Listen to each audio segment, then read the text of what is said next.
Hello, my name is Elder Price, and I would like to share with you the most amazing book. Hello, my name is Elder Grant. It's a book about America a long, long time ago.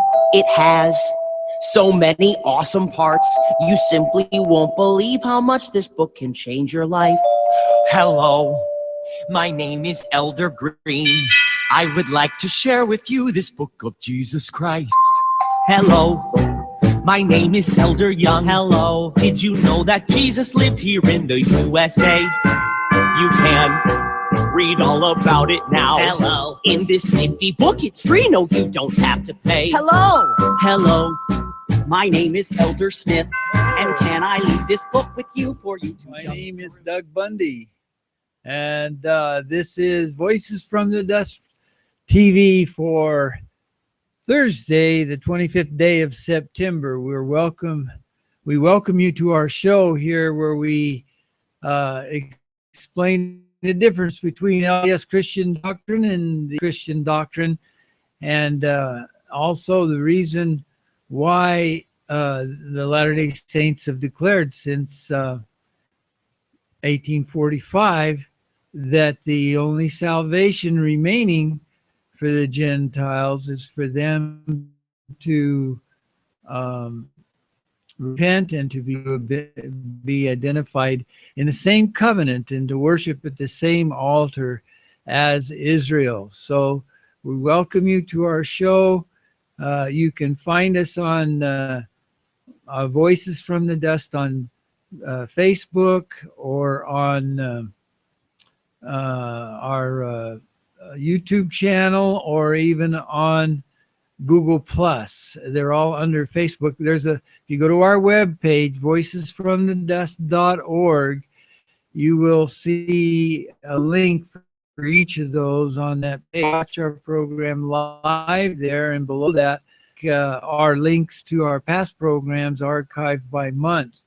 So you're welcome to do that. We've been on the air now since well over a year, and we continue to try to bring you the message of the voices from the dust.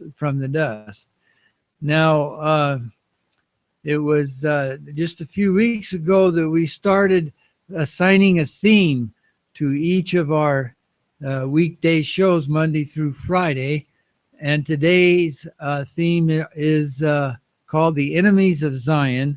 And today's show is The Enemies of Zion, Understanding the Judgments of God.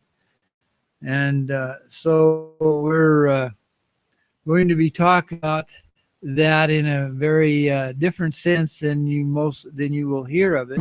But anyway, it looks like we don't have any guests today as of yet.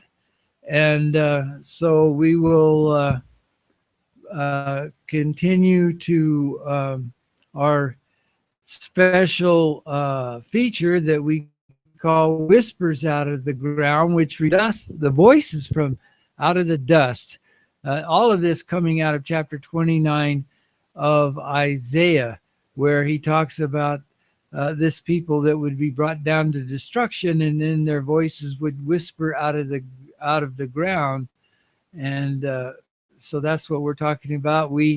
The Latter-day Saints declare to the world that the fulfillment of chapter 29 is in the form of the Book of Mormon, and we've talked about that a lot in the past. But in the Book of Mormon, then we go through these chapters where we're hearing the voices from the dust whisper out of the ground. And we're now on chapter 28. So we'll pull that up for you so you'll be able to see the text and follow along as we play a recording of it. And then we'll talk about it on the other side. And now it came to pass that after the people of Ammon were established in the land of Jershon, and a church also established in the land of Jershon, and the armies of the Nephites were set round about the land of Jershon, yea, in all the borders round about the land of Zarahemla, behold, the armies of the Lamanites had followed their brethren into the wilderness. And thus there was a tremendous battle, yea, even such an one as never had been known among all the people in the land from the time Lehi left Jerusalem. Yea, and tens of thousands of the Lamanites were slain and scattered abroad. Yea, and also there was a tremendous slaughter among the people of Nephi. Nevertheless the Lamanites were driven and scattered, and the people of Nephi returned again to their land. And now this was a time that there was a great mourning and lamentation heard throughout all the land among all the people of Nephi. Yea, the cry of widows mourning for their husbands, and also of fathers mourning for their sons, and the daughter for the brother, yea, the brother for the father, and thus the cry of mourning was heard among all of them, mourning for their kindred who had been slain. And now surely this was a sorrowful day, yea, a time of solemnity, and a time of much fasting and prayer. And thus endeth the 15th year of the reign of the judges over the people of Nephi. And this is the account of Ammon and his brethren, their journeyings in the land of Nephi, their sufferings in the land, their sorrows and their afflictions, and their incomprehensible joy in the reception and safety of the brethren in the land of Jershon. And now may the Lord, the Redeemer of all men, bless their souls forever. And this is the account of the wars and contentions among the Nephites, and also the wars between the Nephites and the Lamanites. And the 15th year of the reign of the judges is ended. And from the 1st year to the 15th has brought to pass the destruction of many thousand lives. Yea, it has brought to pass an awful scene of bloodshed. And the bodies of many thousands are laid low in the earth, while the bodies of many thousands are moldering in heaps upon the face of the earth. Yea, and many thousands are mourning for the loss of their kindred, because they have reason to fear, according to the promises of the Lord, that they are consigned to a state of endless woe. While many thousands of others truly mourn for the loss of their kindred, yet they rejoice and exult in the hope, and even know, according to the promises of the Lord, that they are raised to dwell at the right hand of God in a state of never-ending happiness. And thus we see how great the inequality of man is because of sin and transgression and the power of the devil, which comes by the cunning plans which he hath devised to ensnare the hearts of men. And thus we see the great call of diligence of men to labor in the vineyards of the Lord. And thus we see the great reason of sorrow, and also of rejoicing. Sorrow because of death and destruction among men, and joy because of the light of Christ unto life.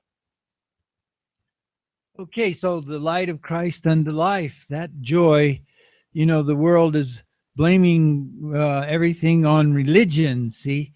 That there all these wars are brought about because of religious beliefs. That's another part of the cunning plan of the devil. It's not brought about because of the religious beliefs of the world. It's brought about because of the cunning of the devil and the power that he has, and the inequality that comes about among men, and because of his cunning plans which he has devised to ensnare the hearts of men. And that becomes very real to us. And just as this sorrow becomes very real for all those who are enlightened enough to understand that the sorrow comes from disobeying God, not because of religious beliefs, but because of the determination of men to follow the plans of the evil one. And for those who don't know they're following, it's because they've been ensnared. That's a very good word. He's devised plans, cunning plans, to ensnare the hearts of men, so that they are fighting with passion, but he's the one that's laughing. And so it becomes a real study to see this. And it's so apropos to our day, because the same things that were happening to the people in this ancient record, anciently here in America, is the same thing that happened to them in the Holy Land anciently, and it's happening today. And that's what we're going to be talking about. I wish we had some guests to discuss it with, but we'll do our best. Now, what we want to do is go to a segment that we call our awful situation, where we are viewing that very situation that we have referred to, where we have this conflict, and in our day it's with Idumea. It's called, the Lord calls the world Idumea in the scriptures, in the modern revelations, and that refers to Islam. So let's play a clip here now. This clip is of Walid Shubat, but he's being interviewed here the other day by I've forgotten his name now. Well, anyway, it'll tell us his name. Morris, Mr. Morris is the only thing I can think of now, but he's got, I guess, evidently has his own program. I think he was released from one of the networks here. But at any rate, I ran across this and I thought it was very apropos to what's happening, and then it'll launch us off in our discussion. But before we go to that, let's say good morning to Roy. He's arrived here. Good morning, Roy. Good morning. How are you doing this morning? Struggling without any guests to know how I'm going to do this without anybody to discuss it with, but I'm sure glad to see you showed up. I don't know where Andrew is. Yeah, I just I got up a little late, and then I just got out of the shower, so I just decided I'd go ahead, get started and everything else like that, and watch the show and that kind of thing. That kind of thing. Well, I'm sure glad you did. We've already gone through chapter 28 of Alma. Oh, okay. And it's all about the contentions, the great wars they had after 15 years of the judges, and how many thousands had mourned for the loss of those of their dead, but especially those who had no hope in Christ. That's the point, right? Right. So, anyway, we're moving from that to this more modern situation, but it's really the same situation, because Satan has very cunning plans that he has devised to ensnare the hearts of men, just as he did in those ancient days. And so here's the beginning of us trying to understand that. This is Walid Shubat, who is speaking with a reporter. I can't remember his name, but everybody will recognize him. Morris somebody, or Mr. Morris, I don't know. There, we'll play it and see.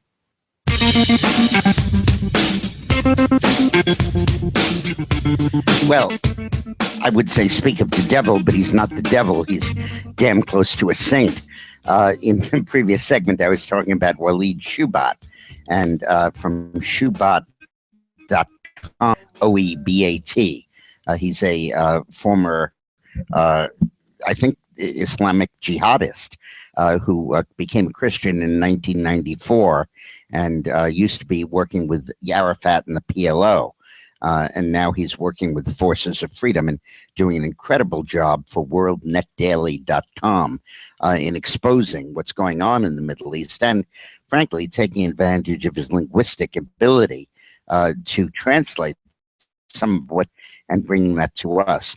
So I'm really honored to have him on. Hi, Walid. I really appreciate you coming on the show. You bet, Dick. Good. Thank you for having me. Now, was my description of you okay? That was fine. Okay, good. Well, I converted from Democrat to Republican, and I suppose your conversion from terrorist to Christian is about the same order of magnitude. It's a little more I'm a little more extreme, of course. That might be. That might be.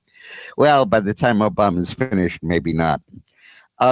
So I'm fascinated by the report that you put out today about the material that you translated that is being used by ISIS as its standard propaganda. Tell us more about that, please. Well, Americans need to begin to learn more than just the word jihad or what it meant after 9/11. There's more shocking Islamic jurisprudence that is needed in order to really understand what is at hand when it comes to ISIS, or what circulates the social media, to prepare, Muslims who don't even, acknowledge the jihad agenda to begin to acknowledge ISIS, to indiscriminately kill Americans. In fact, for the first time, Americans in my article can read and see that such rules of engagement as jihad al-rada', repulse jihad, or jihad tabyit, jihad by perfecting the killing methods, and enter into the mindset and the agenda of ISIS and what they've intended for the United States. It wasn't only on a laptop that was found by Tunisian ISIS that we find the fatwa by a Saudi scholar. It is something that is carried out by all ISIS leadership, which disseminates in the internet, in the Arabic. The discovery you see by Saudi intelligentsia, in which they had a laptop plan, is not new to me. It is Where something can we read it? That's correct. Shubat.com has... SHOEBAT.com. That's right, under Right. the manifesto of what every American needs to know about ISIS' plan to kill 10 million Americans. Mhm. And in the manifesto, I translate the theology in how it was obtained. It wasn't something that was from some crazy lunatics out there who basically created this jurisprudence. But the 26-page fatwa really stems from top-notch Muslim scholars of repulse jihad and how to perfect this jihad. What is repulse jihad? Jihad, I'm sorry. In other words, what they believe is that since we cannot defeat America, and America's aggression in Iraq, Afghanistan, in Syria, so on and so forth, cannot be stopped by normal means of jihad warfare, fighting face to face in the enemy as an enemy combatant, but that it needs to be stopped once and for all through major measure, and that is to use weapons of mass destruction. And if you think that the weapons of mass destruction they discuss is only on that laptop, I have for months been displaying to YouTube and the social media network to show them the extensive training that is at the fingertip of Muslims in America and everywhere else in the world to use from 1 to 81 lessons with video, with very clear methods and details. On how to make a bomb and... No, worse than that. Wish it was only that. How to make rocket launchers, how to make RDX, how to make Syntex, how to make plastic explosives, how to, even if you want to basically avoid being caught buying, let's say, chemical fertilizers, how you can manufacture the chemical fertilizers from using farm manure from scratch. In other words, you can take a truckload of manure, nobody would suspect anything, and you can create very highly explosive to use in the rockets, in the rocket launching mechanism, everything in detail, tons of this material. And then the ideology and the jurisprudence that supports it, and why that a Muslim should kill indiscriminately. And what he is doing is what they call ihsan.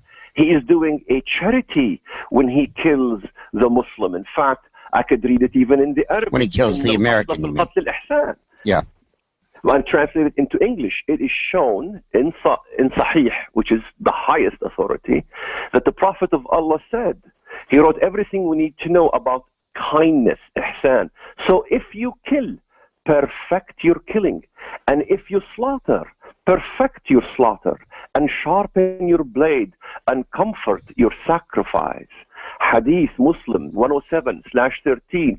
And it goes on with oodles of pages of, how that weapons of mass destruction was used in the past, in the catapults, throwing scorpions and snakes, and how you destroy water supply through using blood, menstrual blood, you name it, it is mentioned. And is the most disgusting ways that you can explain to people how to destroy water resources, how to create major diseases, how to create all kinds of havoc. It is absolutely alarming once it's translated into the English. Now, am I correct that a lot of this material existed in U.S. government archives but had never been translated by our intelligence community until you came along and did it? I have. This is the Very good question. I am puzzled to think that the government doesn't have this. I'm sure they do, but sometimes you think of the government when they send 5 CIA agents to interview some Islamist terrorist. I remember years ago in which he detonated. I looked at the Arabic language and found that this terrorist who killed the CIA agents, had posted his goal in the Arabic language before he did it. Right. And in fact, he posted it in poetic fashion. This was the assassination in Pakistan, right? Or Afghanistan, I think. Yeah. Where 5 CIA agents were killed. Yeah. Yes. And of course, in many of the interviews we've had with U.S. intelligence types, they speak constantly about the idea that we are so thorough in collecting the material, but not at all thorough or discerning in analyzing what we have. And that would go to your point. Here we may actually have videos that were not translated, but certainly they were not widely shared. That's a very good point. But here's the experiment I did. I had been posting the methods of how to create weapons of mass destruction and had said to the American citizen, here it is. Here's the training manuals. Here's the training videos. Here's the FBI link. Link to them, click, and tell them, and give them those links. Tell them to do something about this. I've been doing this for years, and so far, neither YouTube or the FBI has communicated with us or did anything about removing the material. Wow, incredible. Now, I want to ask you about Khorasan. Is this the malignant, ferocious terror group that we're reading about? Are those reports accurate, or are they exaggerated? I haven't looked much into the Khorasan, but I look at all of them, al-Nusra, whether Khorasan, or whether ISIS, or whether even the Free Syrian Army, because you have two kinds of terror groups. There is a terrorist, like the Free Syrian Army, who would say, I want to get my goal first, then I will implement full Sharia. And there is the one that says no Sharia now, that will be ISIS. I do not differentiate between Al-Qaeda, ISIS, or even the Muslim Brotherhood, which has an agenda very similar. In fact, the Muslim Brotherhood in Syria have joined ISIS. So, in fact, the Naqshbandi Sufis, take a look at the Naqshbandi Sufis. If you recall, there was a man, Faisal Abdul Rauf, who wanted to build a mosque in Ground Zero. Yes. And he was a Sufi Muslim. Yes. Now you look at the Naqshbandi Sufis, they joined ISIS in Iraq. In fact, the training manual on how to use animal manure to make bombs and explosives is the Naqshbandi Sufi method of making bombs. That's how they advertise it. So I'm sorry, wait a minute. Americans don't get. Mr. Shubat, one sec. Are you saying that the guy that wanted to build the Ground Zero mosque is now working with ISIS? No, I'm not saying that at all. What I'm saying is that his brand of Islam, because we always think that, if it's a Sufi Muslim, it's a peaceful Muslim. I see, yeah. But that's not true all the time. Now, do you believe that in arming the Free Syrian Army, we in fact are arming somebody who will just simply voluntarily or involuntarily turn those weapons over to ISIS? Well, let's take a look at the lessons that has not been learned throughout our recent history. You had even during the Reagan era, and I respect Ronald Reagan, they made the mistake to think that the jihadis in Afghanistan will oust the Russian communists, but that's what created the Taliban. We have done this in the Free Syrian Army, and many joined ISIS and joined al-Nusra. We have done this all the time, from the Carter era till now. We're making the same mistake. The fantasy that there are good terrorists who we can work with, as opposed to bad terrorists who we want to fight. Exactly. Yeah. A cobra is a cobra is a cobra. Yeah, it doesn't right. change. Right. Did they really have catapults in ancient times where they would fling poisonous snakes into a city or an encampment? Absolutely. In Wow. fact, if you look at the first who invented the cannon was the Ottomans, and they used it against the Christians. We keep forgetting it was the Islamists who created the first cannon to use in gunpowder and use it against us. In fact, they used Christians to train them how to build a cannon. Right. And so we have to look at history always. Yeah, We have a neo-Ottoman movement. Well, bless you. Who starts your car in the morning? I do. Well, if I were you, I'd get one of those remote car starters and stand well away from it when you start it. Seriously, you're putting yourself out there in a way that God, I admire your courage. Well, the question is America worth it? I believe it is. Yeah. I believe, the Almighty uses few good men, and that's always the case throughout history. Right. We try to be good. We try to do what is right. Right. Yeah, we do. So please go to shoebat.com, SHOEBAT.com. But don't go there right before you go to sleep. The nightmares will keep you up. But do go there. I think you'll really learn a lot. And Waleed, bless you and thank you for coming on. I want to make sure Greg has your phone number so we can avail it. His site is it's really interesting because he's saying he's been trying to get the FBI and YouTube to take off these videos. See, unless you have some facility with the language, you don't realize it, but they have these videos that train these guys not just in the how to make weapons and things, much more extensively, and it justifies it all by their law. That's what he kept talking about, the jurisprudence, that by their scholars and their leaders, religious leaders, are saying that they are justified in killing Christians and Americans, especially because of what the global elite are doing there to their country. And so that's all over. But if you go to his site, he has a video there explaining this latest thing that they were saying about the 10 million Americans, and that everybody should kill their neighbors or whoever that they can manage to do and feel justified in it. It's really amazing, and YouTube took it off. So they won't take off the ISIS kinds of and Islamic sorts of offending videos, but they certainly will take off his that will alert the Americans to what they are doing. Amazing. It's just tremendously amazing how we are not even able to use a lot of the new media now because of the power of the global elite. But we want to welcome Andrew, who has now joined us.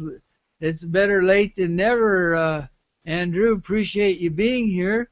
You want to say good morning to the folks? My computer is freezing. How are you guys doing? Good, good, thank you. I don't know until I see this thing afterwards how it came out. It's all frozen and jerky, maybe. I don't know. Yeah, I don't know. I think that you probably know what I'm going to say about that last guy, so maybe I just won't say it. All I know for sure is that he got paid $5,000 by the Department of Homeland Security to say that. So just saying, he is on their payroll. And that just is another proof of how deep this global elite will go to deceive us. But I'm pretty sure that no Muslim ever took away the Fourth Amendment. That was our government. I know that you're saying that too. I'm just, to me, just, I know Shoebot, there's no proof he was PLO. There's proof that he was paid by the Homeland Security. So I don't know. It's interesting. It's always hard to say. What do you think, Roy?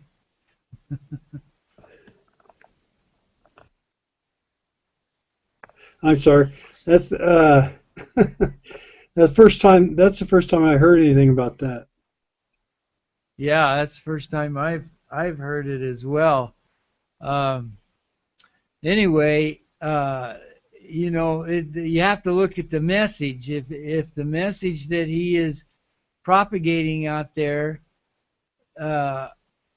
fits with what we see happening, then I think it's important. Now, a lot of it, what he's been saying, is along a religious idea that the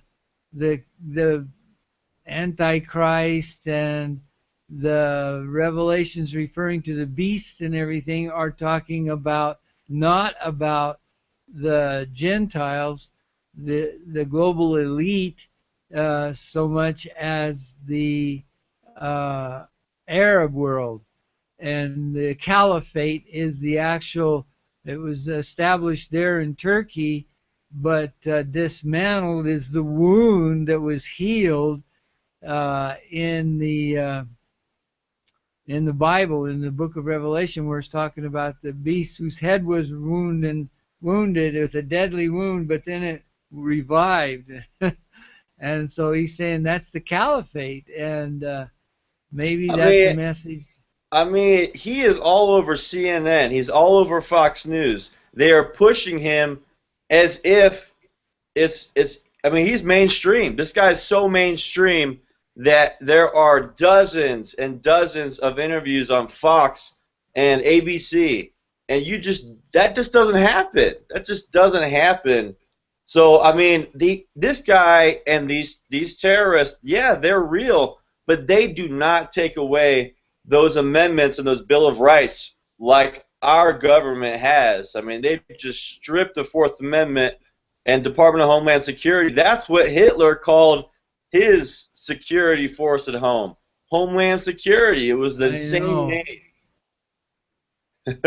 And the Russians also use that. Well, they use the term motherland, but the whole idea when that first came out is the thing that came to my mind right away many years ago when they established Homeland Security, that they would use a name like that that we never used in America before. But they wanted to get us used to thinking in those terms. Well, I don't know. Today we're talking about the enemies of Zion, and it's certainly, we've seen in Ezekiel chapter 36, there's two components of that. There's the residue of the heathen, which refers to the global elite, which have captured our government and are taking away our freedoms the way you spoke. But there's also the other element, which is Idumea, which means the Reds, the Red communists and the Muslims, who are Edom, which literally means red. And so we've got the Reds and we've got the Illuminati in there, I guess, and who are the residue of those ancient mystery schools coming out of Egypt and things. And that's where they got a lot of that stuff. So they're in cahoots, I think. And whether this guy, I didn't know, because I never watched CNN and I never watched Fox News. So it was news to me that he's all over those stations, that they have him in there. And I don't know what it is that he's saying. But here, what he is saying is, it can't be denied. They found those 28 pages. I think it was in one of the maybe not the Netherlands, but the Scandinavian countries there. I can't remember exactly where, in Northern Europe, where they discovered this 28-page document that outlined all of that. And he's, been trying on his website to do that. And then I see, YouTube trying to take it off. So I don't know. It does get confusing. And here we have, I can't find it, but I wish I could.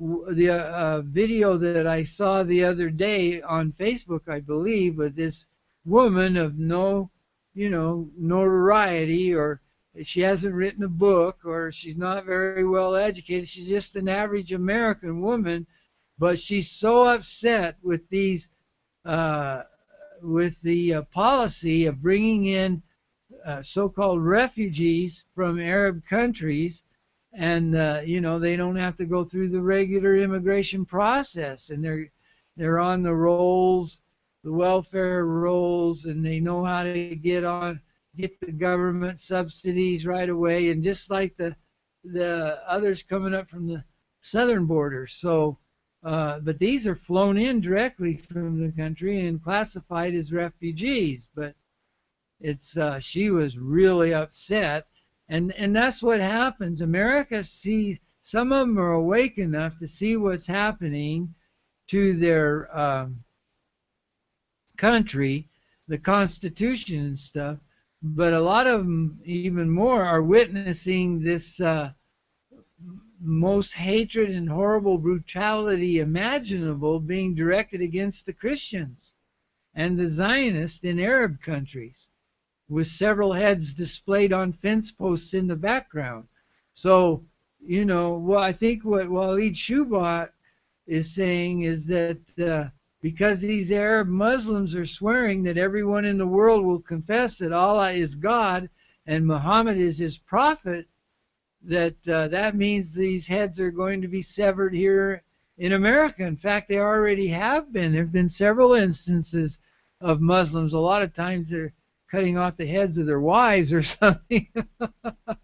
but it's still a very, very ominous thing that the picture that's being presented of Muslims who wage this jihad, and as he says, it goes way beyond just jihad of, you know, there's these different phases of jihad. In the beginning, it's just to be accepted, but then in the end, it's to be dominant. So their law, their religion teaches them. That's the important message, he says, that he's trying to get out. Well, the latest Muslim threat against the people of Western nations in general is this thing that just came out that they took off his website. Now, I tried to find it other places, and I can't really find a real good explanation of it, but it's really this jihad against the nations in general, against the people of the Western nations in general, the Gentiles, ostensibly because these people are allowing their governments to wage war upon the Arab countries. In reality, though, it's the global elite of the Gentiles, not the people of the Gentiles, who seek to overthrow the government of all lands, nations, and countries of the world. As you said, Andrew, it's not the Muslims that are trying to take away the rights of the people, but yet it is, because they don't want them to have these religious rights as well. So their agenda fits well with the agenda of the global elite. But then at the same time, the people of the Gentiles draw near to God, to the God of Israel, with their mouths, and with their lips they do honor him, but they have removed their heart far from him in many cases, and their fear toward him is taught by the precept of men. And we see that constantly. And they reject his effort to establish Zion by gathering them together. He says how many times has he said, Jerusalem, Jerusalem, how oft I would have gathered thee, but thou wilt not. And, you know, you stone the prophets that are sent unto you and kill them. And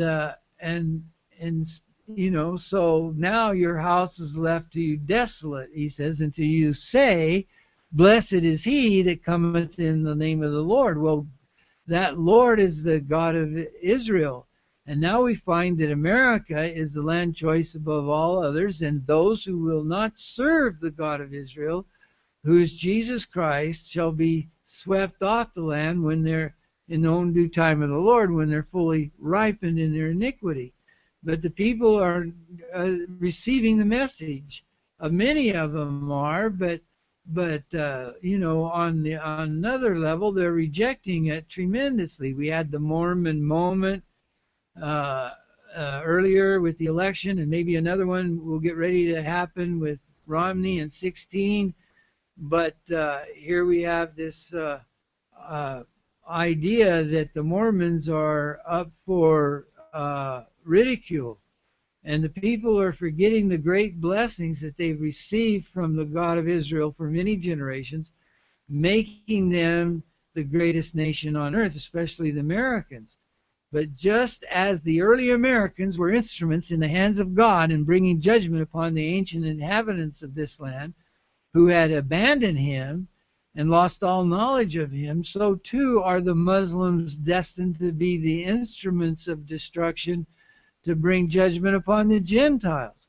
who likewise have forgotten the source of their blessings.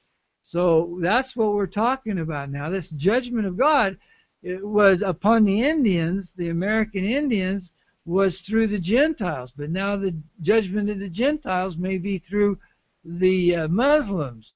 And then the judgment of the Muslims may be through another people, I don't know. But the obvious pattern here is that it's the wicked that destroy the wicked. We just saw that again. Neither one of you were here this morning for our reading in the Book of Mormon, but it was all about the wicked destroying the wicked. It was unbelievable, but the righteous didn't escape either. The righteous were destroyed as well, not those that were in the land of Jershon, but those that were, of course, fighting against the wicked in the war, were taking up their arms against the Lamanites that came to, and there was a horrible destruction on both sides. Was it 28? Yes. Alma? Yes. Okay. And so they were all mourning. They're mourning for the wicked who will, according to the promise of God, burn in hell, and will be, go down into that suffering. I think the words were the land of woe or something. It says many. Verse 11, and the bodies of many thousands are laid low in the earth, while the bodies of many thousands are moldering in heaps upon the face of the earth. Yea, and many thousands are mourning for the loss of their kindred, because they have reason to fear, according to the promises of the Lord, that they are consigned to a state of endless woe. Now that is really difficult. Now we had a message that came, a comment that came from Stephanie along these lines, but I don't think it was your Stephanie, not your fiance, right? I mean, Andrew, this is another Stephanie you were telling me about? This is my friend Stephanie. I don't know if it was from her. I think it was. Yeah, it probably was. I mean, I think it's a Stephanie Weaver. Is that? Yeah. That's your girlfriend? No, that's my friend. Oh, okay. Yeah. So she's not Just a your just a friend. So there's two Stephanies here. No, I don't know another Stephanie. Just one, I think. There's two of them. Huh?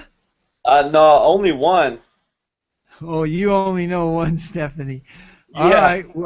Well, here, let me just share this, and you tell me. But anyway, Okay.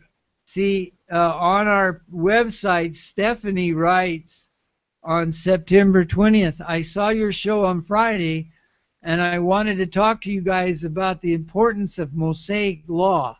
The law of Moses was established based upon his understanding of God. Before Christ, God was really harsh, quick to anger, and jealous. He had strict standards for his people. It showed more than that God was once as we are now. God also understood that he had to model for us what he wanted of us. I mean, it cannot be do as I say, it is do as I do. So he sent Christ to model out for us what he requires of us.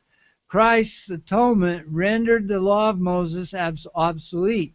Looking at Mosaic laws and the things that Jesus asked us to do, you realize that God urgently wants us back with him, and he also understood that you will catch more flies with honey than with vinegar. Now that... Yeah, I think that's my friend Stephanie, unless there's another one. I saw... That's what you wrote back. That's funny. William Blake's? Yeah. That's cool. Yeah, I wrote back this poem. I quoted William Blake. He's talking about the tiger versus the lamb. And then she wrote back this. I wanted to point out from watching today, and this is on September 24th, so 3 days later. I wanted to point out from watching today's show that we have to be careful to not lump all Muslims with extremists. Part of advocating religious freedom is to be fully aware that only a small group who are the New World Order's puppets have this way. Mormons don't want to be labeled as fundamentalists, so I pray and beg for more kindness, even when we are talking about those who we think might be our enemies. Talking about loving your enemies, I will say that burying our weapons to not harm our enemies is what God asks of us every day. Isn't that what Christ did? He could have easily smote, she should have said, but she wrote differently, but she could have easily smote his enemies, but he chose to die. We must keep from harming each other because that's our hell. We engender these webs of pain and suffering that keep tangling up. What aren't we understanding when Jesus related his two greatest commandments? The passage in the Book of Mormon speaks of God's nature, and it is rooted in love. Now, is that your girl? No, it's just my friend. She's not my girlfriend. But her name is Stephanie. I think so.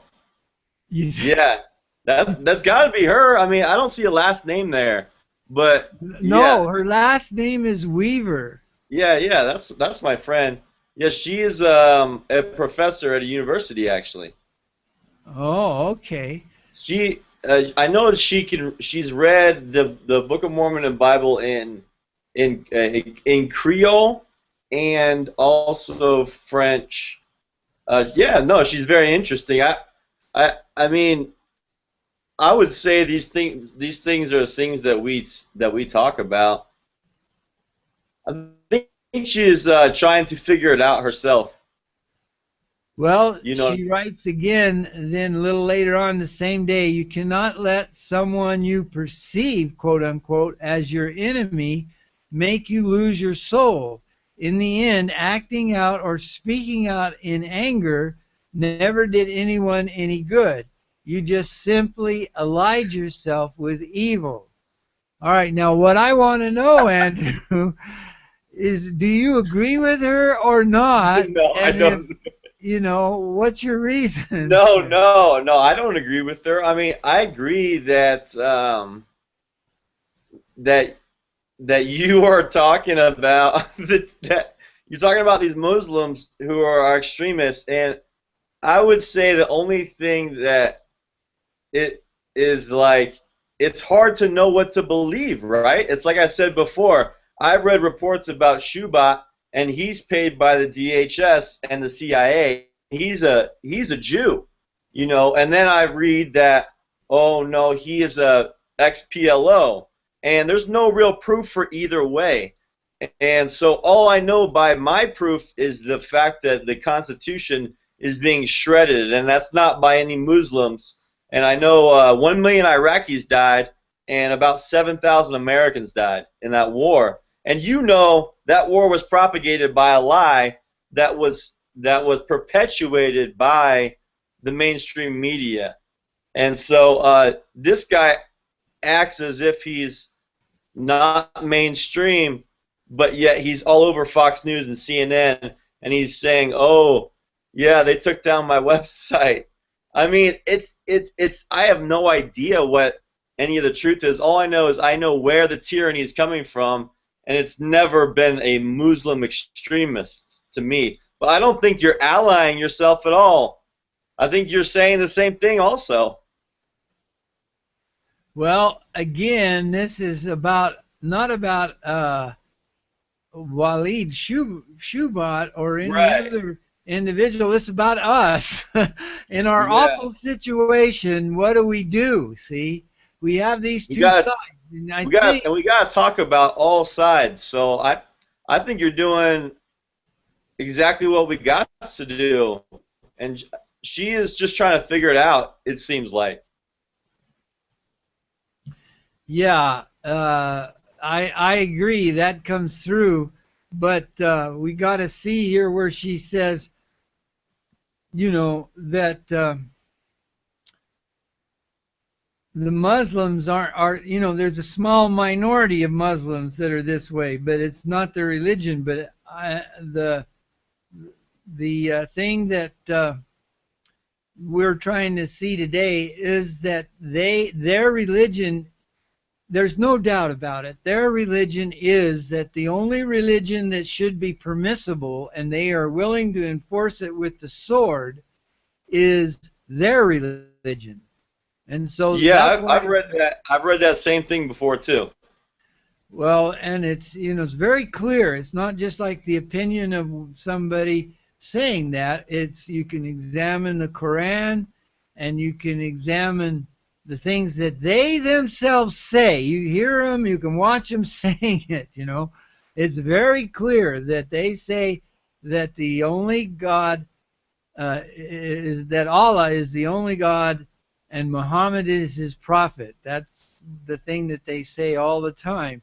And and that's why they're beheading the Christians. Either they convert, or they get raped, and they get beheaded, and their wives raped, and all their property becomes the property of the Islamists. So I don't, of course, try to say that they're the danger, while the New World Order is not. I'm saying that the New World Order, the global elite, are using them. And I think we're going to see that in today's program. And yeah, I just like your comparison of the heathen and then this red, and I could see that's what you're portraying is there's two enemies. We got two stinking enemies here that are pretty big, and I agree with you. That's right. And we're going to see that they're allies here, and that they are one betrays the other. It's the so-called allies of Idumea, of the Muslims, that betrays them in the end, according to the scriptures. Now, it's clearly they're not the ones that are spraying the skies with chemtrails.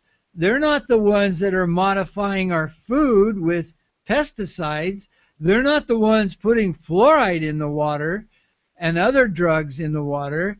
They're not the ones that are declaring that constitutionalists, returned veterans, and gun owners are terrorists, and on and on and on. They're not the ones that are contaminating the vaccines. They're not the ones that are engineering viruses like Ebola. They're not doing any of that stuff, right? And I agree with you there. In fact, I found that video. Did you get that email, Roy, I sent you, that said I found the name of the video that you were talking about yesterday, or the movie that you were talking about yesterday? You remember Roy was telling us there was a movie where anybody over 30 had to die and then this guy that was really really heavy into enforcing it soon found himself facing 30 and had to run. It was called Logan's Run. And I remember hearing a lot about that show, but I never watched it when in the younger days when it was popular. But I think I'll go watch it now. This guy, his name was Logan 5, and he was a runner, because a lot of these guys were running away. But the police state that they are imposing on us now has the capability of making it impossible for there to be runners. You can't run away because there's nowhere to hide. And that's becoming increasingly clear. I guess Roy's far away from the microphone, but that's the case. Well, all right. So what we're talking about then is a twofold enemy, and I want to then play something so that we can understand a little bit of background from it. I should have emailed it to you, Andrew, but I didn't actually remember to do this until the show had already started, and I was trying to actually download it myself while Yeah, I I was, don't see any. you know. Oh, you did not send it? Because I didn't see No, any. I didn't. I did not send it, so I'm going to try to do it here, as I, sometimes do, and All right. Sync it and up. synchronize the two, because it was a little difficult to. You weren't online, and anyway, the whole thing. I mean, yeah, at least we can, if we can get Moreover, the the word audio. of the Lord came unto. Right. Let me just make one more note here. Okay. This is Glenn Beck, and he's explaining the Arab endgame and the reason why, and it helps understand the relationship between them and their partner that is actually arming them. And but there's this. It's really hard to understand because there's all this ulterior motive involved. So anyway, Glenn Beck tries to explain the history involved in this and why we see President Obama calling them ISIL instead of ISIS, because ISIL actually includes the Levant. That acronym L comes from the Levant, which it refers to the land of Israel. So Yeah, they want the Islamic State to include the land of Israel. So he's going to includes the whole land, right? It includes the whole area of Israel. Right. Now, I always forget. I got it pulled up, but I hadn't shared it. So let me, just a minute. I'm sorry. I can't walk and chew gum at the same time, honestly. Yeah, well, I'll talk a little bit about that. Yeah, the ISIL, I mean, they call it ISIS. I mean, even on the news yesterday, he's announcing these strikes, and it says ISIS below his name, but then he says, oh, the enemy known as ISIL, but it's like, no, that he's just including Israel in that one, because ISIS is the Islamic State of Syria and Iraq, not Israel, and Obama is involving Israel in this because these psychopaths who are also Israelists, also the Israeli government, like Netanyahu, they want to annihilate Jerusalem. Well, just like Revelation. Now this. Okay, hold on. Darn it. Okay, I held the button down too long while you were talking, so here we go. I want to tie this all together here.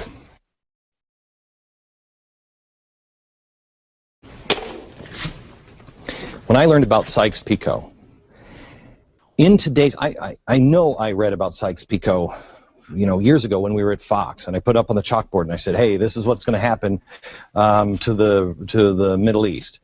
But it didn't all fall into place until I learned about ISIS and ISIL and the difference between ISIS and ISIL.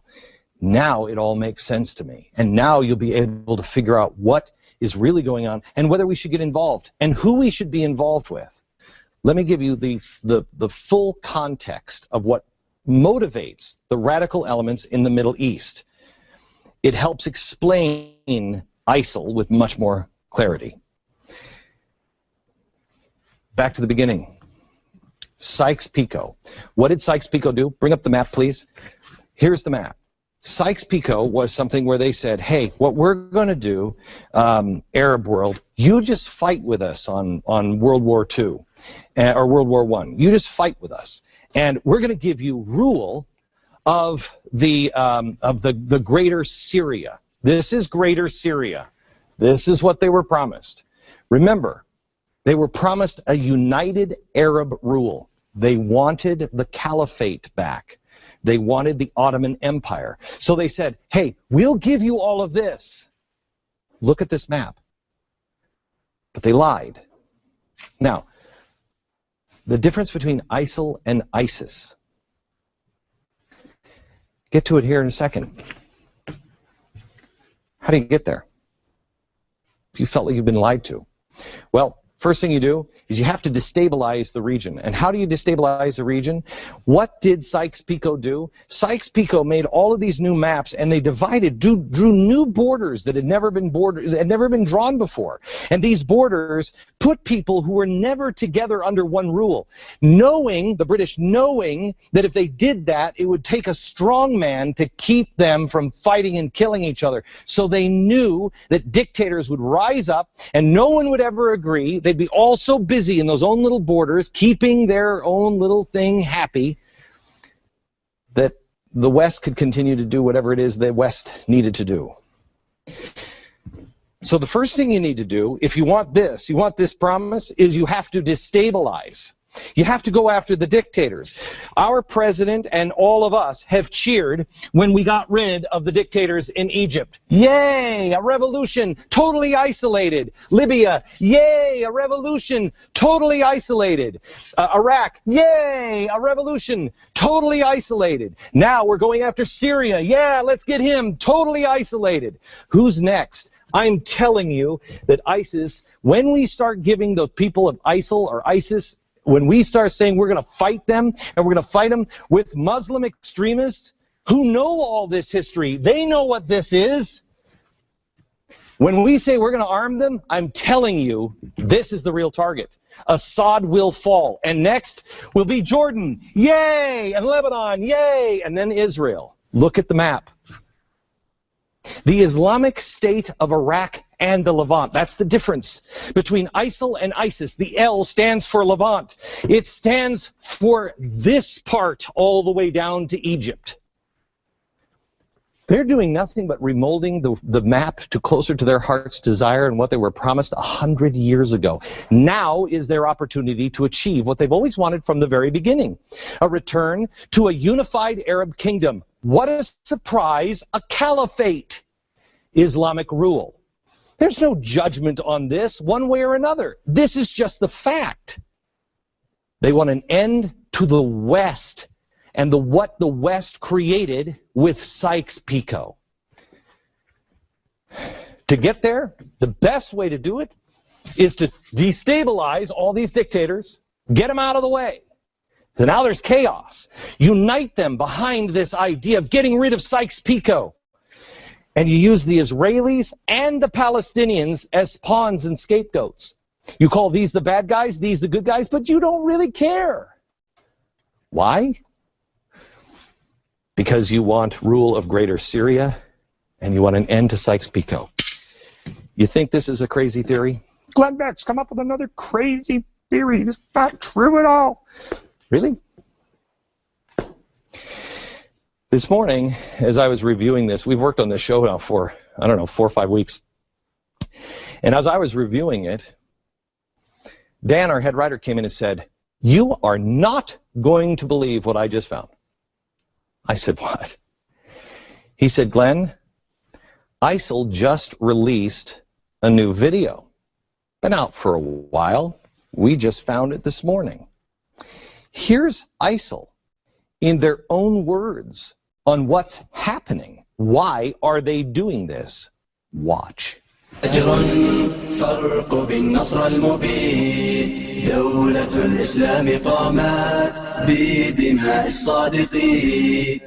side of Sham. As you can see, this is the so-called border of Sykes-Picot. The border of Sykes-Picot. What are they after? It said it. This is their production. You'll notice that this is playing all over the Middle East. It's called the end of Sykes-Picot. Here he is on the Syrian border, showing how they've erased it and how Britain and France lied to the Arab world. All they want was promised after World War I when the Ottoman Empire was defeated, and they'll use anyone to get it, including the Jews, including the Palestinians. This is why there'll never be a two-state solution. That's not the goal. Never has been. Until the region is fully under Arab control, the fighting will never, ever, ever stop. There is no easy solution. I don't know how you turn the cycle of violence around. But the first thing we have to do is put facts in place. You have to start with the truth. Until tonight, I don't know anybody who's bothered to even investigate any of this. And this is not, I mean, we're not some grand investigator. I don't want to pump this up. We're just looking at history. Who's doing that? How are we expected to understand what ISIL is, what ISIS wants? How are we to expect them to, you know what we're going to do? We're going to wipe them out. We're going to tame them. We're going to reorganize. This is the president. We're going to organize the Middle East. Mr. President, may I suggest the organization is already happening, and you've cheered for that organization. Here's the real problem. I don't agree with the guy we had in Egypt or Libya or Syria or Iraq. We've made friends with all of these guys. Why? Because we violated our principles. England violated their principles. They didn't behave with honor in the first place. We haven't behaved with honor. If we behaved with honor, we would never have supported somebody with secret prisons. But here's why they say, well, you can't upset the apple cart, because all those people at the State Department, which you hopefully found out about on For the Record last night, all those people at the State Department, they know about this. That's why they say you can't get rid of these people, because they know exactly what will happen. And it's happening. Now the question is, why are we there? What are we going to do about it? What is our responsibility? Our responsibility is to first tell the truth. Because you know what? You know who's a pawn? It's Israelis, the Palestinians, and the American people. The Canadian citizen, the British citizen, the French citizen. All the citizens of the world that have shed their blood and their treasure. Shed their blood and their treasure. Yeah, the Gentiles is what he's saying are a pawn in this. But so it becomes really complicated there. And but it's important to understand the motivation, the big political moves that Sykes-Picot was their promise that they would deliver on, but they never intended to deliver it at all. Their intent was to just keep the trade routes open, and they knew that that wouldn't happen and that they would be over a barrel if there was ever a united Arab kingdom. So all of this is, you know, you can treat it on these various levels.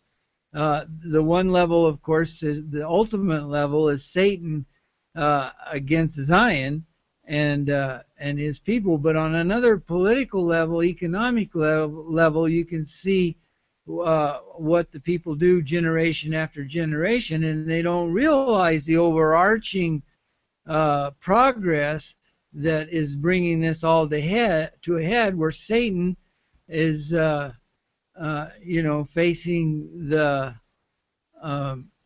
Zion, the work of the Lord to bring about Zion, and that's what he's trying to prevent. Well, the reality of this comes home when we see that the Gentiles have turned from their God, and you know, with evolution, with all the different things. If you go to Europe, there's very few people who really attend church believing, and especially with their school system, the young kids coming up. That's why the missionaries have such a hard time in Europe, because these people's hearts have been hardened and their eyes have been blinded by the precepts of men that Isaiah 29 talks about. So many of them are beginning to turn from him altogether and turning to Satan. They love Satan more than God, just as it was in the ancient days, forgetting the great blessings that they've received over the generations. But now the obvious pattern that we're seeing here, and that Glenn Beck is trying to explain in terms of treaties and stuff. Let's now go to this. Yeah, add something real quick. Go ahead. I thought Glenn Beck made a really good point there, that this has been their plan all along to go from these country to countries, you know, take down 7 countries in however many years, or you know, however many, they're trying to create this Moreover, caliphate. He doesn't say who they are. He never will. He knows who. He knows who it is. He knows it's the New World Order. He won't say it because he's scared. And he just, oh man, he is a shill. He'll take people along. He's there to get the people who are awake to put them back to sleep or to divert them. Yeah. Another dream. Because he really had some good stuff there, and then all of a sudden, go back to sleep. Who is? Why? It's like, oh, they're all. He's saying all these countries are being used. What is that though, Glenn Beck? What is that? Is that a world government? And who's using them, Glenn? Yeah, just like FEMA camps exist all over. I'm going to show you. I can't debunk that. They've tried and haven't been able to debunk the fact that we have FEMA camps. So come to my show, and so I can debunk it for you. Yeah. And then what was he doing? He's like crying on TV. He's like, he basically said I can't talk about it or something. Yeah, it's really embarrassing. It is. Well, anyway, now what we're going to go to here is the scriptures in Ezekiel chapter 35. All right, we've seen in chapter 36, verse 5, where the Lord says He has spoken against them, and that's very, very interesting. But if we go before chapter 36, you never hear anybody quote these. Boy, I always listen. I want to hear someone expounding on 35 and 36, but you never hear anybody on YouTube or television or anywhere talk about these chapters of Ezekiel. It's always the later chapters. But let me share this with you while we play the audio, so that we can now, given the background that we've just gone over, let's see now how this fits in our modern times. Obviously, he's talking about ancient times, but he uses that as an instrument to get to our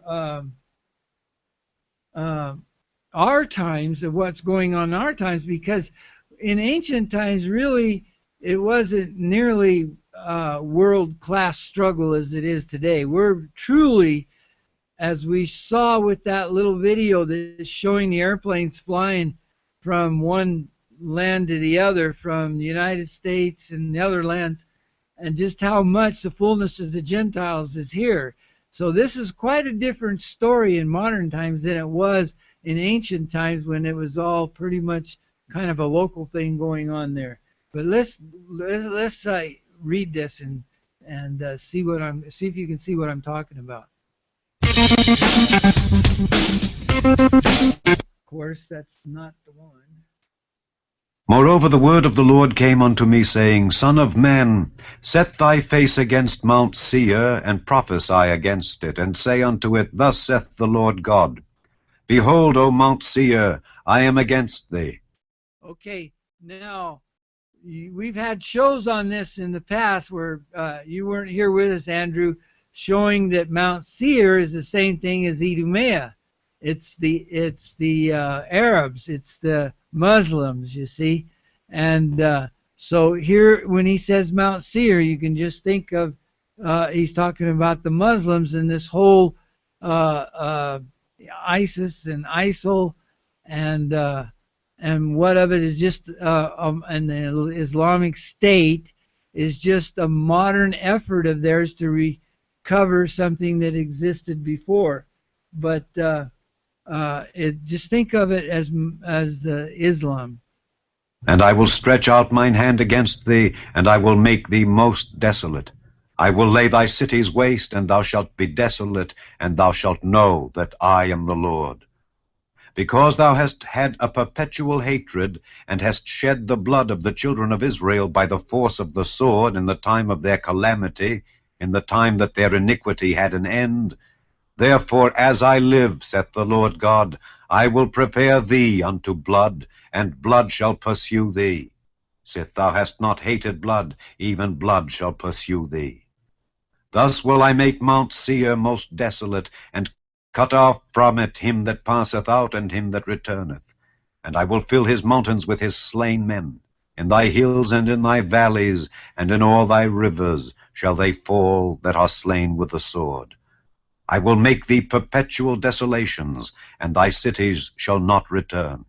And ye shall know that I am the Lord.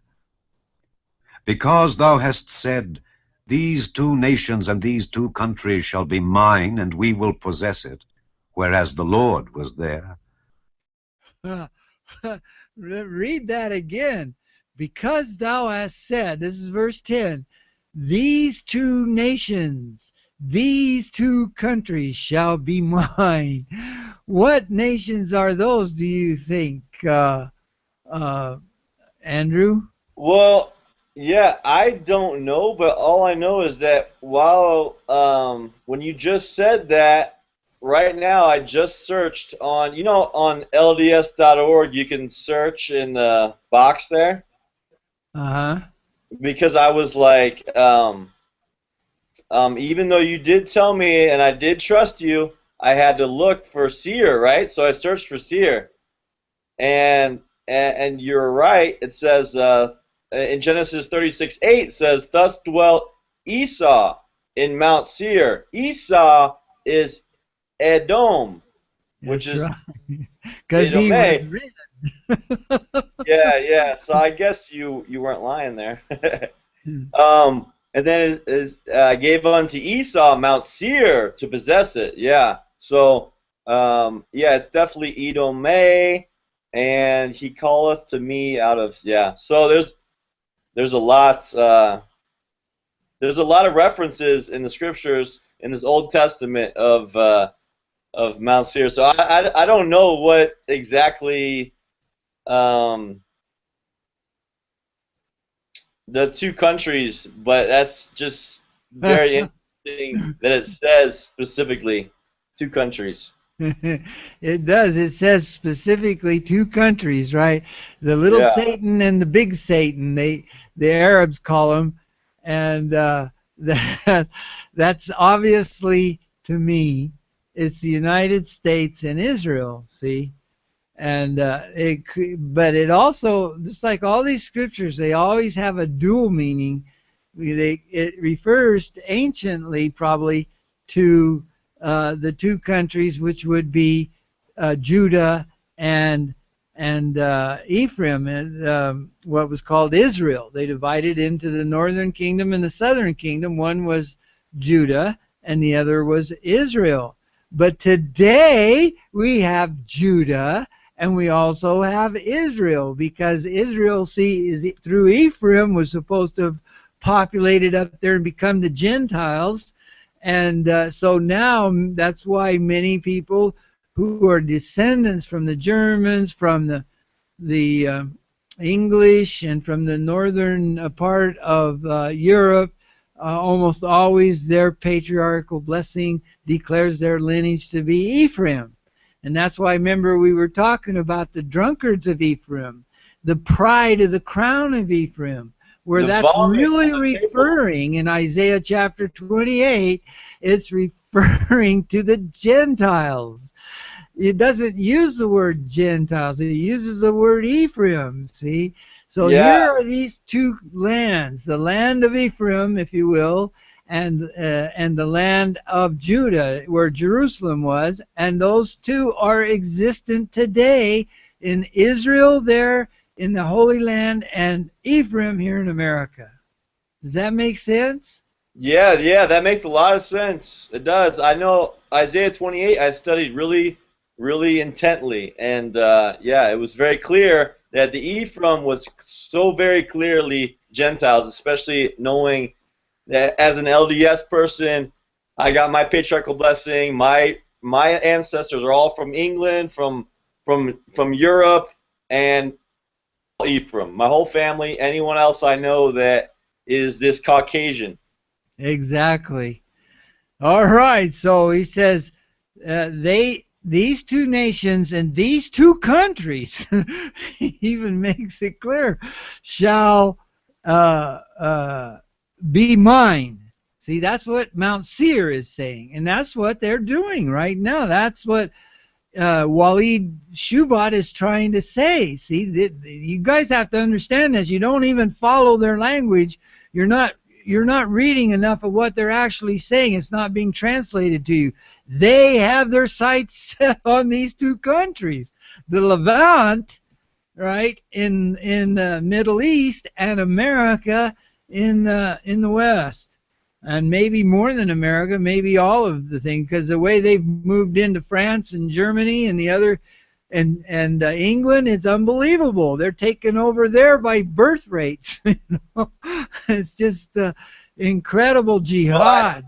When you think about it, yeah, it's interesting to think, considering now they get their power from the New World Order. They get their manpower, and all their weapons come from the U.S. Exactly. And it's interesting, though, when you think about it, that if there is this vigor that they have for this, that we see in the scriptures, and I don't deny that there is vigor for it, for the terrorists to be extremists. I mean, shoot.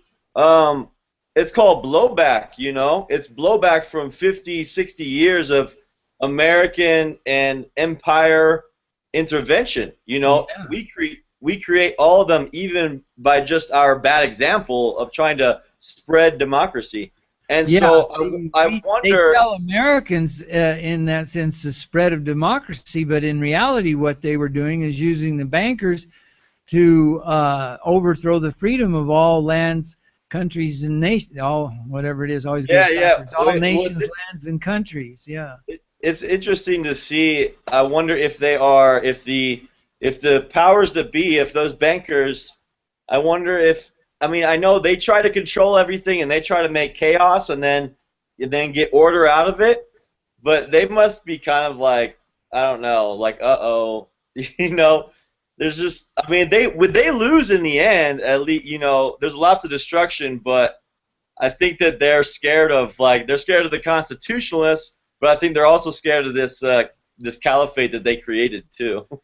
Yeah, we're going to see that where the horn attacks the flesh of the whore riding upon the beast. But that's later down the road. Right now, though, we want to see this relationship between the global elite and Idumea.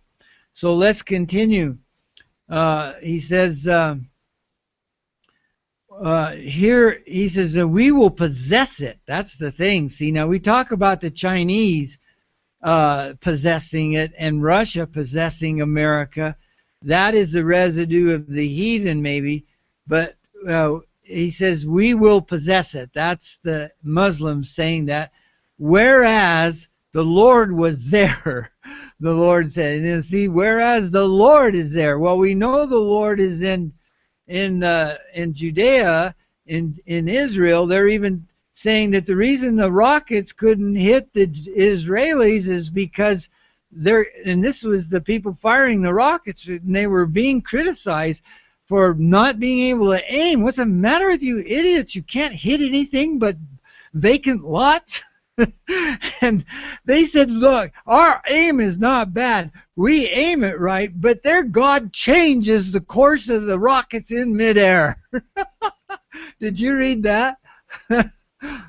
No, I hate all governments, so I don't believe God cares about any of these governments, but hey, I'll go along with it. I don't know if it's true or not, but I thought it was funny because you know these the Palestinians, Hamas guys were trying to excuse themselves because the God of Israel was their rockets. Yeah, I mean you gotta hope so, right? Yeah, right.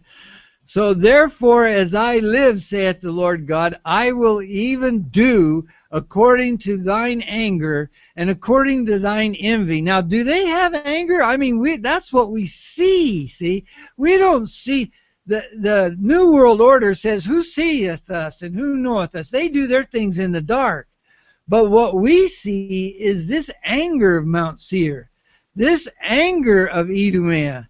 And according to thine envy, they also have this great envy that's obvious to everybody, which thou hast used out of thy hatred against them.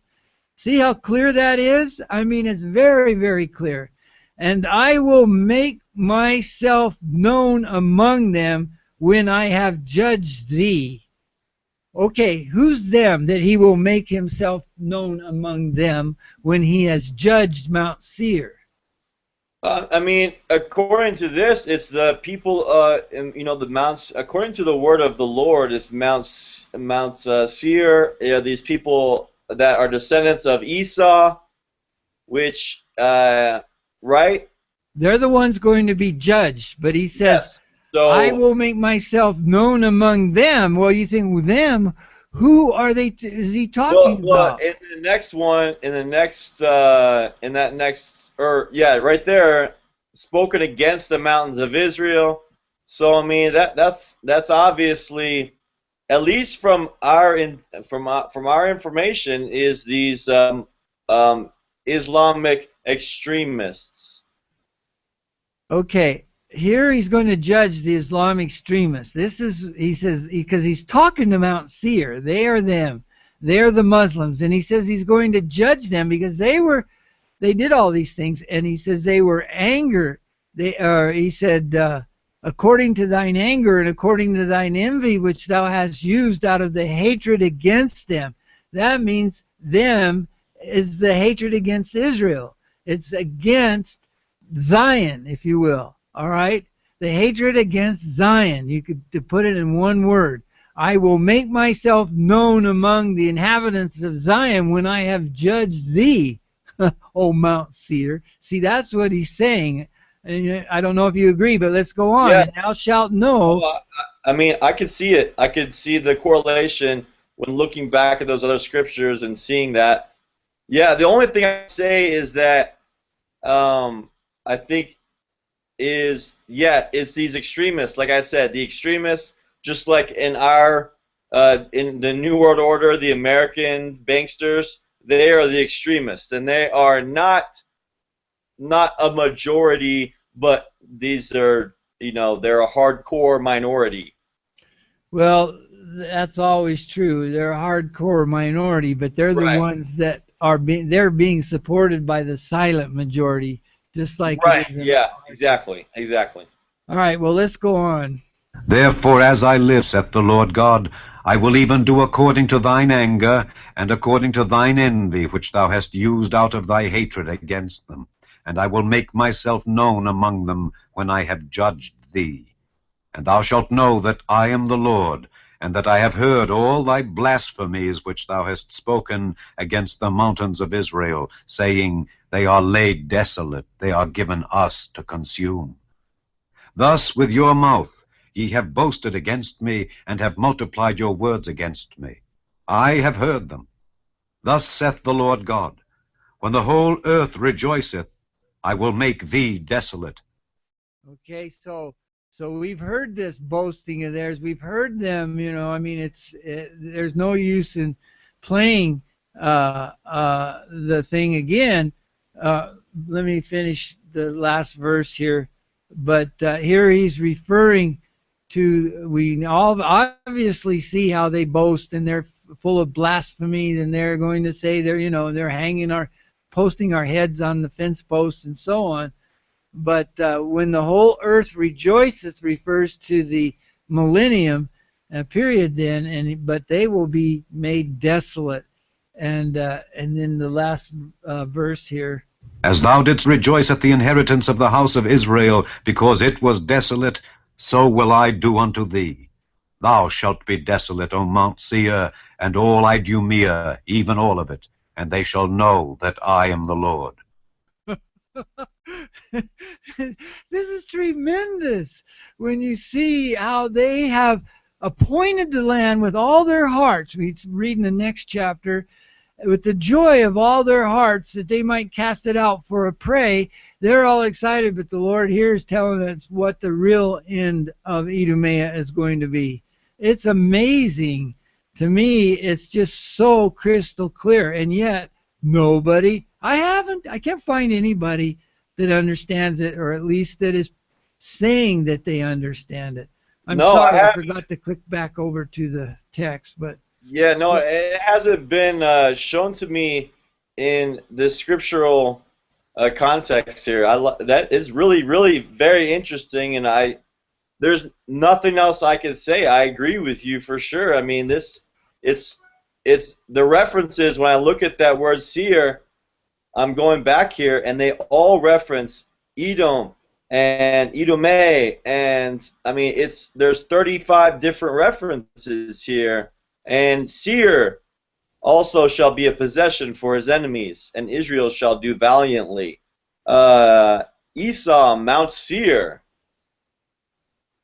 It's all yeah. the same bloodline. So we see the battle shaping up here in the Old Testament, and it gives us a great deal of insight into it. But you have to understand that it includes America.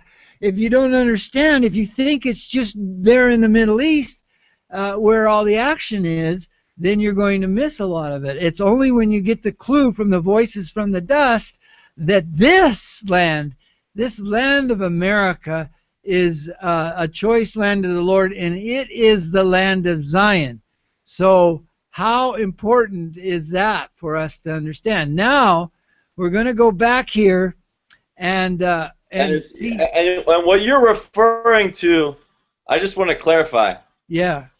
What you're referring to, like when you look at Doctrine and Covenants 101, and that refers back to Isaiah 28. And you could see that Ephraim is me. It is our lineage. Is this lineage from Europe, right? And the Doctrine and Covenants and the Book of Mormon are clearly saying that the New Jerusalem will ascend from heaven, right? And it will be built in America, and I think that a lot of other religions, I don't know exactly what they're saying. Do you know? Well, they're saying, see, they know there will be a new Jerusalem, but that's when all things pass away. All things old pass away, and all things become new. And there is a new earth and a new heavens, and then come the old Jerusalem. Oh, they don't see that. Then comes the new Jerusalem, see? But they don't know anything about it being built here for people to prepare for Zion. Those who will repent and come unto the Lord, to prepare themselves for the day, the great and dreadful day of the Lord that's coming to burn the wicked. See, at His second coming. And they can't see the gathering of Zion and how the Book of Mormon specifically places it in a certain point in America. As that gathering, right. Building up Zion. So all of this is important for people to understand, and especially for the Latter-day Saints, and that's why they should be studying these scriptures and asking the Lord. He wants us to inquire of Him and to seek Him, but instead of doing that, they just a lot of times just read through to make a goal of so they can say they've read it. They need to study it more diligently and ask the Lord. Well, what we want to do now is go to another Old Testament scripture that is the last one in the Jewish canon, and it's the shortest one. It's only one chapter, so we're going to listen to that now because it's very, very key to understanding what we just read in Ezekiel. So let's, I'll share that here. That's Obadiah. The book of Obadiah in the Old Testament, and it's not poetic or anything, it's direct, man. He tells it like it is, and we're going to see that now.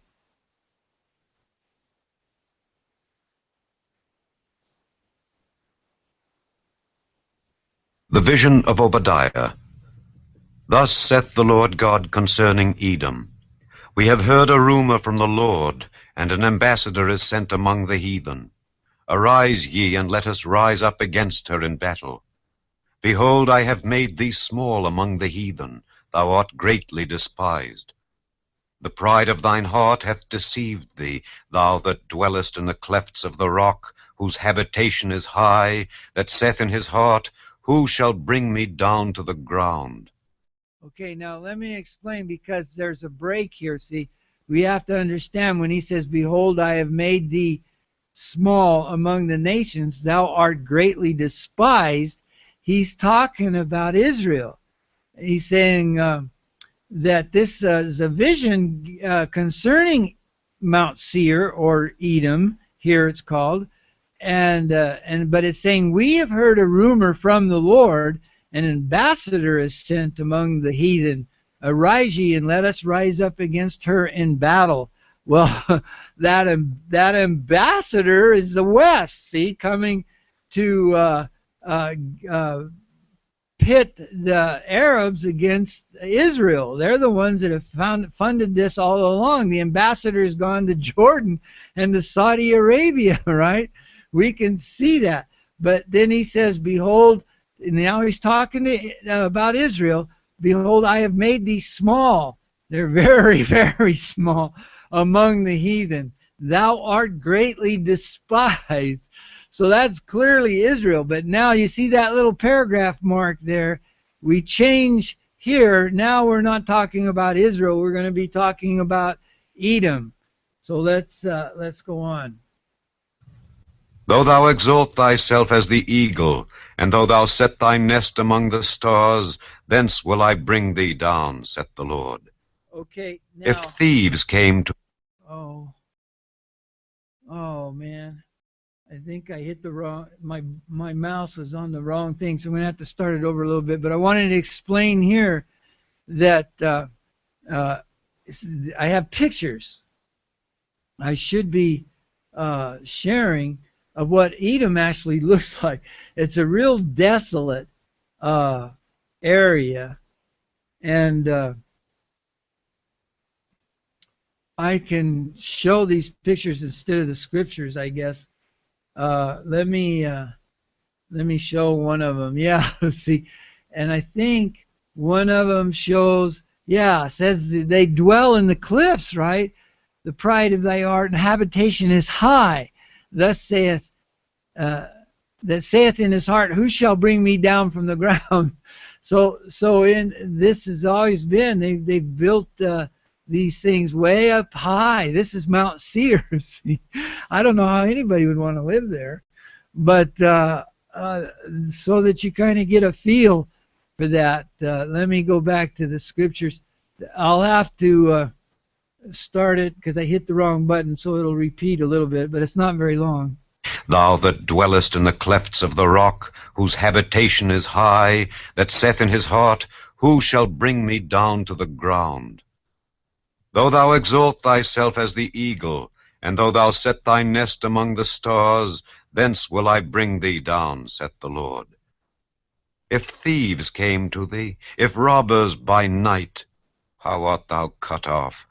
Would they not have stolen till they had enough? If the grape-gatherers came to thee, would they not leave some grapes? How are the things of Esau searched out? How are his hidden things sought up? All the men of thy confederacy have brought thee even to the border. The men that were at peace with thee have deceived thee and prevailed against thee. They that eat thy bread have laid a wound under thee. There is none understanding in him. See? So here is this thing that the deceit of these people that Glenn Beck has been talking about. And, you know, the West has been in confederacy with them. They don't make that known, but we know that's true. And then Glenn Beck goes back to Sykes-Picot, where for years they said, oh, you know, play along with us, and we'll see to it that you get what you want. And they wanted that greater caliphate.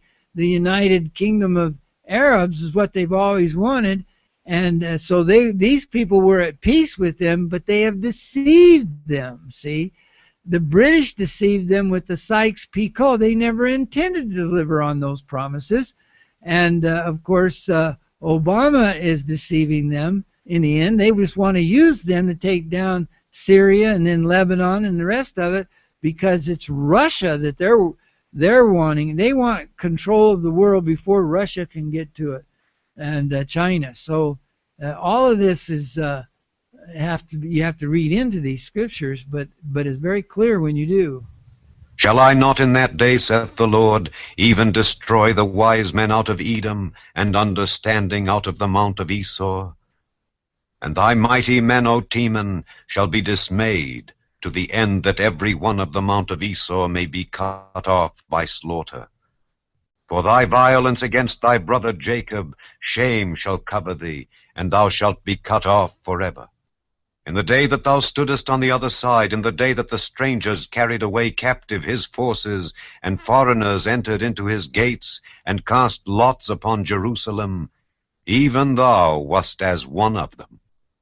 But thou shouldest not have looked on the day of thy brother in the day that he became a stranger, neither shouldest thou have rejoiced over the children of Judah in the day of their destruction, neither shouldest thou have spoken proudly in the day of distress.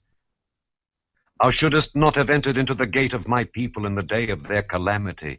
Yea, thou shouldest not have looked on their affliction in the day of their calamity, nor have laid hands on their substance in the day of their calamity. Neither shouldest thou have stood in the crossway to cut off those of his that did escape. Neither shouldest thou have delivered up those of his that did remain in the day of distress. The day of the Lord is near upon all the heathen. As thou hast done, it shall be done unto thee. Thy reward shall return upon thine own head. Okay, see, so we see that now when things have come for full cycle and the Lord's going to redeem Zion and bring all the house of Israel and bless them, and the cup of suffering is going to be placed into the hands of their enemies, when he's going to come down in judgment upon the world, upon those who forget God, upon the enemies of Israel. He's saying those are the heathen. See, in the Book of Mormon, the Lord says he'll bring this judgment upon the Gentiles as well as the heathen, right? And so here he's saying, for the day of the Lord is near upon all the heathen. They're going to be judged, and Edomia is in league with them, see? So the judgment comes down upon them, and he's just, in the preceding verses, told us why. You know, so how cool, how interesting is all this? For as ye have drunk upon my holy mountain, so shall all the heathen drink continually. Yea, they shall drink, and they shall swallow down, and they shall be as though they had not been. But upon Mount Zion shall be deliverance, and there shall be holiness, and the house of Jacob shall possess their possessions. The house of Jacob shall be a fire, and the house of Joseph a flame, and the house of Esau for stubble. And they shall kindle in them and devour them, and there shall not be any remaining of the house of Esau, for the Lord hath spoken it. They of the south shall possess the mount of Esau, and they of the plain the Philistines. And they shall possess the fields of Ephraim, and the fields of Samaria. And Benjamin shall possess Gilead. The captivity of this host of the children of Israel shall possess that of the Canaanites, even unto Zarephath. And the captivity of Jerusalem, which is in Sepharad, shall possess the cities of the south. And saviors shall come up on Mount Zion to judge the mount of Esau, and the kingdom shall be the Lord's. Wow, that's really deep. That is extremely deep, and it's Oh my. huh? What? Oh man, I'm gonna have to freaking study that for 20 hours now.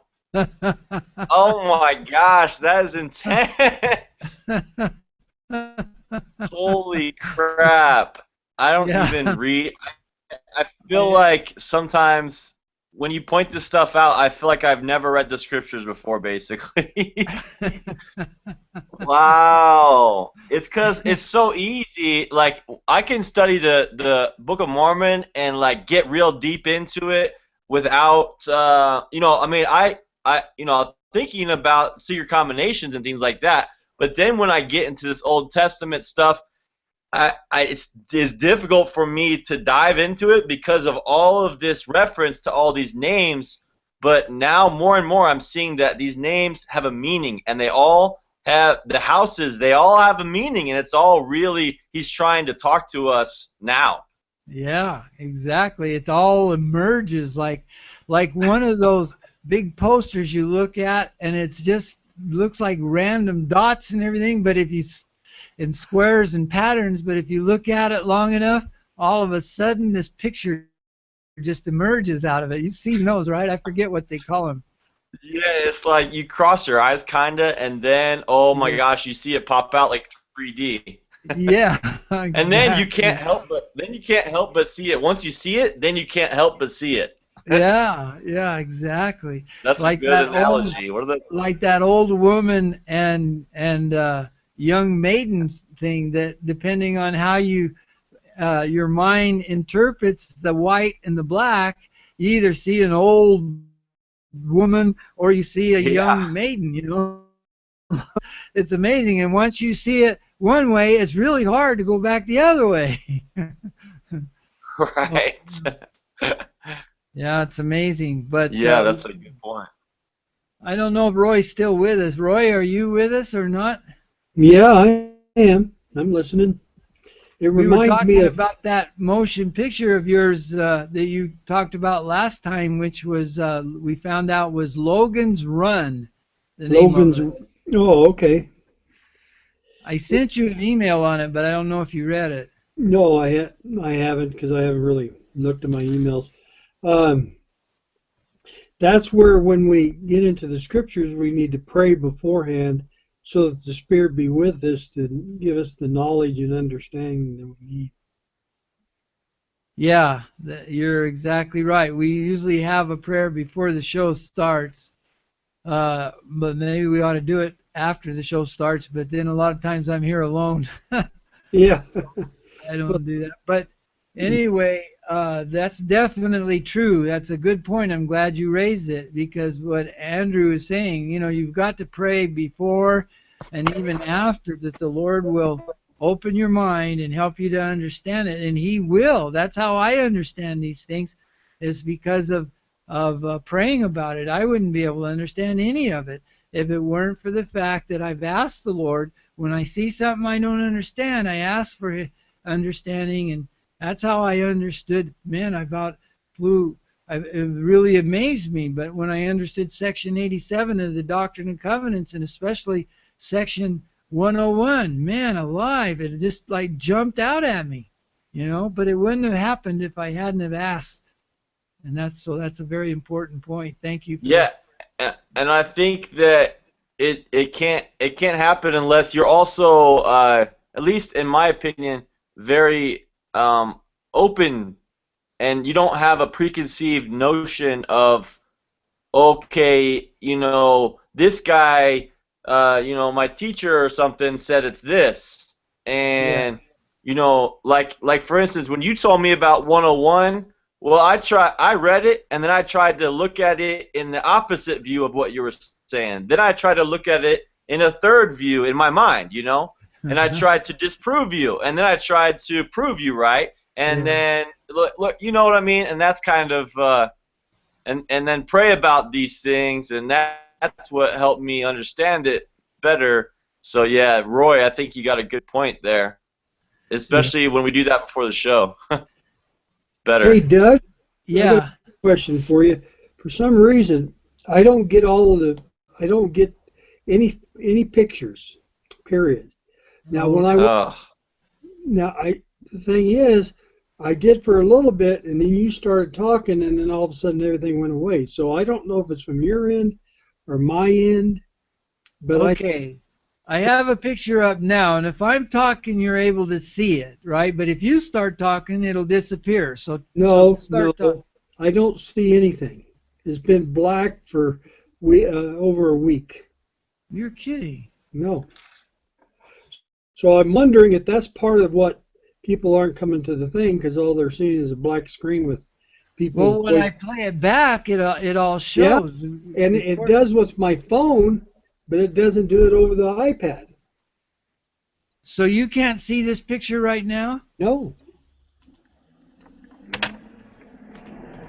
Well, I guess what I'll have to do is get my iPad and hook up and see it. Maybe it's your iPad. I don't know. Well, it could be. I'm not disputing that because Yeah. it's true. I can't find it. Oh, that's aggravating. Yeah, because our viewership is dropping down. Our live audience is dropping down quite a bit. Maybe that's one of the things. They can't see the stuff that we put up. We'll have to check into it. I would not doubt it. It says you had to join again. Okay. Andrew's got knocked off. Well, let's do this off the air, Roy, because we're out of time. I have to go, and I don't have to go, out. But I mean, I need to cut the video off so that it doesn't include these kinds of things in it. But so I'm going to stop the broadcast now. I hope everybody has a good day. And especially my prayer is that the Lord's choicest blessings will be with us all in the name of Jesus Christ. Amen. Amen.